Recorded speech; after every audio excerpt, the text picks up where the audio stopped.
हाय सांग मैंने नमस्कार मु स्वागत कर मोर कैंसर जन्म आउ एक फ्रेश वीडियो को।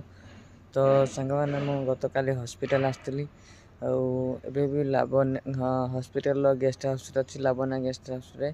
तो सांग मैंने काली मोर केमो थला मुझे आसती आसला एत बड़ प्रोब्लेम क्रिएट हो केवे भी जान नी कारण मु स्वप्न भाव नी मोर एमती हम आउ कौन है सांग मैंने मोर 3-4 दिन झाड़ा ब्लड आसला।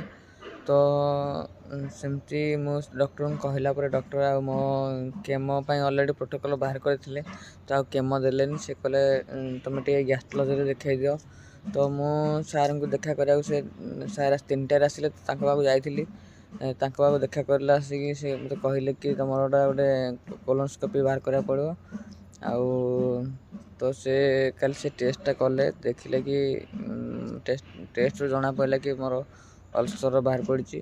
तो यहाँ गोटे बड़ बड़ दुखर कथा कारण गोटे रोग गति करके आउ गोटे रोग होगाटा मो बहुत बड़ दुख कथा। आउ मु काल भावुली कालठू भिडियो कर आपण मानक जन था कारण मन टा भल नाला से बनती एवं सका उठिक फ्रेश होगी बाहर हॉस्पिटल पहुँच जी आउ डॉक्टर तो आसवे 11टा आसी देखी डॉक्टर कौन कहते आपको निश्चय जनइबी। तो एमती मो वीडियो सहित जोड़ी रुहतु देखा नेक्स्ट वीडियो रही धन्यवाद।